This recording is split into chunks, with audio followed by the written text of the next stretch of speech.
Icha! Ja. Welcome back to the Spoilercast. Spoilercast, everybody! This time it's episode 10, Operation Beifong. Which is an awesome name. Yeah, it might be the greatest episode name of Korra yet. I think that some metal band out there should make an album and call it Operation Beifong. I think there should be a band called Operation Beifong. It would be the most metal band ever. It would be. Literally. Yeah, the most metal bending band ever. Whoa! Whoa! Whoa! The puns. So this episode was basically the get Sue and her family out of jail plan. Yes. As being executed by Opal, Lin, and Bolin, with a timely assist by Toph. Toph! We got Toph back. And Juicy the Sky Bison. Juicy! But, God, what an episode. It was just solid. A lot of stuff happened in it. I'm actually really, looking back, 22 minutes, and it's wow, a lot of stuff happened. Yeah. It was a lot of action, a lot of planning. Every character kind of had a moment to shine. Mm-hmm. Bolin especially. We got to see more of what makes Bolin Bolin. Mm-hmm. He's a strong bender, but he's got a strong heart, and he really is always looking to do what's best. Right. No lava bending this episode, though. No, well, really not really call for it necessarily. No, not really. What he was doing. Lava doesn't help with rescue missions too often. No. You usually don't want lava around when you're trying to save somebody. But the fearsome foursomes, I'm going to call them right now, because really that's what they are, show up at the Zhao Fu to find out that they've taken the domes down, they're repurposing all that metal, and Toph lets them know that the prisoners are taken away. Bolin lets them know that there was a factory / re-education camp nearby. So they head there, and it's where they're building the spirit cannon on rails. Right. Which looked just beastly. Yeah, it's a giant, huge metal cannon that shoots pink lasers. Yeah, it's like the space shuttle launching pad for NASA if it had a cannon on it instead. Right. So, yikes. And Julie was there. Yep, Julie was helping with the creation of this cannon. With Batar Jr. trying to get the kinks out, but every time they wanted to test, there was always something wrong, something minor that would go unnoticed. Right. And lo and behold, she was not actually loyal to Kuvira. She did not actually betray Varric. She did what we suspected, that she was going to be on the inside sabotaging it from the inside. So, Julie! I cannot wait. I cannot wait for the Varric Julie reunion that's coming up. It's just going to be the best thing that's ever happened. I think we called it. We definitely called it that she wasn't going to be loyal. There's no way she would be evil. And the thing I love was that when after they sprung Sue and her family. A little bit of comedy there involving Batar Sr. not wanting to be flung across a pit and caught by Bolin, but that was relatively easy. They got out. Nice little bit of bending and action. But then Opal was on watch out, and she sees that when Julie's traitorous ways are revealed, they're going to chain her up in the town they're going to destroy so that she can get destroyed too. Right. So she lets Bolin know, and immediately he's like, we have to save her. And Lin's like, well, we don't know. She might have actually just made a mistake, or she's still loyal to Kuvira. And Bolin says the greatest line, Julie does not make mistakes. That could be, you print that on a t-shirt or a poster with her face. Julie does not make mistakes. Because she doesn't. No, she does not. So they decide to go, Bolin and Opal decide to go free her from the city. Well, Bolin's going to go by himself, and Opal's like, I have to go with him. Right. She's realizing that, this is the guy I started going out with still. This is the person I fell in love with for a reason. Right. Which was very nice. And meanwhile, Sue, Lin, the twins, decide they're going to go, lay the hammer down on Kuvira's people and fuck up their, rocket, or their cannon, rather, right when it's firing. And Batar Jr. sees Opal, and it actually tries to stop. So I'm wondering if he's not going to be in hot shit or in deep shit next week with Kuvira, because he tried to stop the firing when he saw his sister there. Right. And I think that says a lot about his character, because I feel like the entire series just been following her, just her coattails, everything she says. Yeah, well, it's one of those things that's he obviously is in love with her, he's engaged to her, and I think maybe the whole time he was just kind of well, this is what she thinks is best, and I want what she wants is best, for her. Right. And yeah, I definitely think he's going to be in hot water next episode. I wonder how much of it's like Stockholm syndrome. Yeah, that's possible. Like she gave him power that he never had with his family. Mm-hmm. You know, he was always talking about living in the shadow of his father, right? Because he's not a bender. Mm-hmm. So maybe it was a little bit of, you know, I'm getting recognized now. I'm getting all this power, and also that, you know, I honestly believe that she has a good heart. Right, and that's exactly what it is. I don't think it's Stockholm Syndrome. I think that he really believes, you know. Right. He really believes in her cause. And there's no doubt she had a good heart at the beginning. Mm. Her intentions were very, very noble. Mm. But she was military, so she used military tactics to try to bring order to civilian society. Right. And it just doesn't work that way. You know, that it might work as a stopgap, a temporary measure, but it's not. We've seen time and time again that the military runs the country, that it's never going to be the best. The military needs to be supervised by a civilian, you know, panel or a group of people that can basically apply it where it needs to be applied. Right. And we also, in this episode, got to see the fight scene between Kuvira and Sue finally went at it. That fight was exhilarating. It was really, like, looking back, it was really fast and really short. It was so, and we were like, it was so intense. We were like yelling stuff out. I was like, oh shit, you know. And she bent into a hook. That's amazing. God, all this stuff that happened, yeah. And then right when we think they're cornered, Toph comes in again for the save and shows that she's the greatest earthbender ever to live. Right. It's one of those, like, I think this book has really shown up earthbending a lot more than it has been in the past. Definitely. You know, we've always seen, you know, firebending is awesome and it can be turned into lightning bending, and waterbending is healing and can be turned into ice, and there's all these diversified things you can do with it. Or bloodbending, and bloodbending. And airbending's always been just kind of like there and open, out. And the thing about airbending is that it's, when push comes to shove, airbending can be the most powerful if it's really applied. Right. You know, most of the time airbenders are trying not to really apply it, but we saw this here. What happens when airbending is applied in an offensive manner instead of a defensive manner? Right. And we saw airbending mostly as a defensive measure.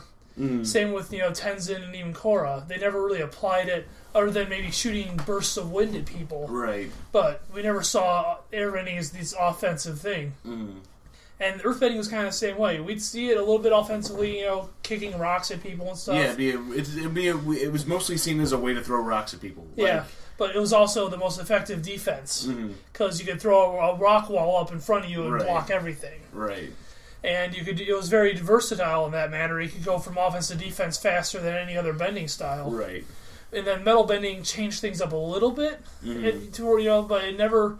We've seen now in this season, especially with Kuvira, the way metal bending, all the applications it has. Yeah, and it's crazy. And then we saw with the lava bending last season and this season that you know it's purely an offensive thing, but also it's a great way to kind of alter the battlefield so that your opponents can't do anything with it. Right. Because if nobody else is a lava bender and you turn the ground in between the two into lava, you can't earthbend that, you can't firebend it, you can't waterbend it, and you can't airbend it.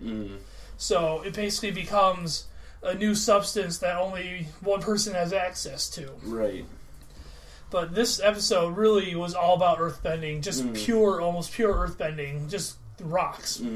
You know, we got the more metal with Sue and Kuvira, but for the most part, when they launched their attack on the cannon, it was just straight up regular earthbending, which we haven't seen a lot of this in this series in general. Yeah, and it is effective. It's just the way that they use it and the way it's used defensively is pretty awesome. Yeah, well, you know, there's just something entertaining and just that hits you in the sweet spot about hurling rocks. Right. The twins get together and chuck this massive boulder. These guys are doing their little metal bending, shooting the things off their costume, and then all of a sudden they look up and there's like a 4-ton boulder coming down on them and they have to run. It's like, there's no amount of metal bending that's going to get you out of that situation. Right. You can't, one person can't earthbend that boulder. You have to run. Right. And that's the thing I like about earthbending is that when used properly, And when it's, especially when you use teamwork, like you see more teamwork with earthbending than any other bending style, that you can move mountains. And there's nothing you can do about that. You can't airbend it away, you can't firebend it away, you can't waterbend it away, you can't even earthbend it away by yourself. You just have to get out of the way. Right. It becomes the embodiment of the ultimate natural element that can't be stopped. Right. A boulder rolling down a hill, you can't stop it unless you're like a super master. Right. Toph taught that to Aang. She would roll that rock down the hill and he'd get out of the way because he was afraid of getting crushed. She's like, you have to be like a rock. You have to just go head on. So I really dug it this episode, seeing a lot more earthbending focus. And, seeing Toph come back was amazing as well. So. Yeah. Well, and it was nice to see her outside the swamp in a new environment, And we got to see her trying to mentor Korra, and she did a pretty good job of it. And now she's here, not really trying to mentor anybody, but just trying to save her family. And we also got to find out who fathered. Yeah, Lin's father was like just some like no-name guy. Yeah, he was a nice man, but it just didn't work out. And then that was the end of the story. And that was the end of the story. Like, I was like, what? Who's Lin's father? I can't remember what his name was now. I know, it was such a normal name, too. It was Steve. He was a nice man. It just didn't work out. And there was silence. And that's it. And Lin was pissed. Because apparently this is more than even she really got out of Toph. Right. So it's like, wow. Like, she really didn't know her father at all. Like, father was already out of the picture before Lin was born, basically. Yeah. So it sheds more light on that, Lin Su kind of thing. Going back to even season 1 where she had this chip on her shoulder with her mother and her past. Yeah. And now we're kind of see more and more why. But that dinner scene was great. Bolin eating those noodles. Just looking back and forth between Lin and Toph, they're arguing and he's just eating noodles. I wouldn't be surprised if someone hasn't already found that and made a gif of that online. Oh yeah, it exists. I've already seen it. You've already seen it? I saw it before I saw the episode. I was like, that didn't take long. Right. We did see Korra in this episode. Yeah, Korra has a whole... She's in her... they're kind of doing a war council with her and Tenzin and Wu and Mako and the President Raiko. And Raiko wanted to build spirit weapons. Varrick and Asami had built flight suits, which look amazing. I can't wait to see those. That'll be interesting. And the President wanted spirit weapons of his own. And Varrick flat out refused, said, look, I'm going to tell you what I told Kuvira. That weapon is not meant to be used by people. And Korra said, the reason we cut those vines, or the reason they went crazy, was because Kuvira was cutting them. We can't, we're not, we can't abuse the spirits that way. Right. And so Korra tried to, an alternate plan was to talk to the spirits directly if they feel they'll aid in defense of the city, helping the humans. And that didn't go so well. And they refused. They flat out refused. Well, they saw her trying to use them the same way that Unalaq used them when he was channeling the dark spirit of Atu against their will. They didn't see any difference, even though clearly there is a difference from her point of view and ours. But they just saw humans trying to use spirits again. Right. And, they're still kind of raw. In their war against each other. They're still clearly having trust issues from that. So I thought that was interesting that they flat out denied her. There wasn't even one spirit that would... Yeah, no one... I was expecting one to stick around. You know what I mean? Yeah. But nothing. I was kind of hoping to see that spirit that was befriended Avatar 1. Oh, yeah. And, that would have been awesome if he just kind of came... throwback, yeah. Yeah, if he just came out and he was like, the first Avatar and I were friends and I trusted him. I think I can trust you too. Just something like that. We might see something like that still. It's still possible. Iroh's there. Maybe Iroh could try That's true. She could try to rally Iroh, but... it'd be kind of unfair to try to make him get involved. So it'd be interesting to see what she tries to do. We didn't see any of the airbending kids this episode. Nope. Prince Wu had his little moment where he's like, we should probably evacuate civilians out of the city, huh? And they're like, that's actually a good idea. Why don't you coordinate the police and do that? And then, of course, we're like, oh, Mako's like, wow, you're becoming the king I'd want to work for. And he's like, hopefully it'll work so Korra will want to go out there. She sees me as a man of the people. Right, and Mako's like, and it's ruined. Right. So that's why a man does everything, so he can get the chicks. I'm like, oh my god. Yeah, one step forward, one step back. Right. And that's pretty much everything that happened in this episode. Yeah, it was a good episode, but it was fast, tight, and it's moving the plot forward to where it needs to be for the finale, which is in 2 weeks. So And I don't know how many parts the finale is going to be, but it's looking like it might be a 2 or 3-parter, maybe even a 4-parter. Right. So it's definitely going to be a big finale, and that Spoilercast will be extra long. And then we'll have one more after that as like a series wrap. Mm-hmm. That one will be very long as well. Right. Because we're going to want to reminisce about our favorite moments, our favorite episodes. We're going to have like a top 5 list of episodes, favorite characters.